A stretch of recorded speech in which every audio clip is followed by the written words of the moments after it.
Hi friends. జొన్న రొట్టెలు చేయరాని వారు ఇలా చాలా ఈజీగా, టేస్టీగా, హెల్తీగా ఇలా జొన్న పరాటాను చేసుకొని తినేయొచ్చండి.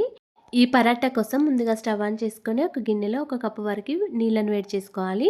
ఒక ప్లేట్‌లోకి ఒక కప్పు వరకు జొన్న పిండి, కొన్ని ఆనియన్స్, ఒక పావు టీ స్పూన్ వరకు అల్లం వెల్లుల్లి పేస్ట్, కొద్దిగా పసుపు, ఒక హాఫ్ టీ స్పూన్ వరకు కారం, కొద్దిగా సాల్ట్, సన్నగా తరుక్కొని పెట్టుకున్న కొత్తిమీర, పుదీనా, కరివేపాకు, ఒక హాఫ్ టీ స్పూన్ వరకు జీలకర్ర, ఒక టీ స్పూన్ వరకు నువ్వులను కూడా వేసుకొని పిండి మొత్తం కూడా ఒకసారి ఇలా స్పూన్‌తో కలుపుకోండి. అన్ని పిండిలో కలిసే విధంగా కలుపుకోవాలి. వేడి నీళ్ళను పిండిలో కొన్ని కొన్ని వేసుకుంటూ ఇలా స్పూన్‌తో కలుపుకుంటూ ఒక 5 మినిట్స్ వరకు ఇలా మూత పెట్టుకొని ఉంచుకోండి.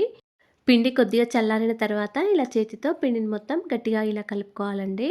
పిండి కన్సిస్టెన్సీ అనేది ఈ విధంగా ఉండాలి. మరి గట్టిగా కూడా ఉండకూడదు. ఇప్పుడు పిండిలో నుంచి కొంచెం పిండి ముద్దను ఇలా తీసుకొని తడి క్లాత్‌పై ఇలా చపాతీలాగా మరి మందంగా కాకుండా, మరి సన్నగా కాకుండా ఇలా చేసుకోవాలి. ఇలా చేసిన ఈ రొట్టెను వేడెక్కిన పెనం మీద కొద్దిగా ఆయిల్ వేసుకొని ఈ రొట్టె పెనం మీద వేసి మంచిగా కాల్చుకోవాలండి. పైనుండి కూడా కొద్దిగా ఆయిల్ వేస్తూ ఇలా మూత పెట్టుకొని ఒక 2 మినిట్స్ వరకు ఉంచుకోవాలి. 2 మినిట్స్ తర్వాత ఇలా రొట్టెను టర్న్ చేసుకొని మంచిగా కాల్చుకోవాలండి. అంతేనండి, ఎంతో టేస్టీగా, సింపుల్‌గా, హెల్తీగా చేసుకునే జొన్న రొట్టె రెడీ అయిపోయింది. Thanks for watching.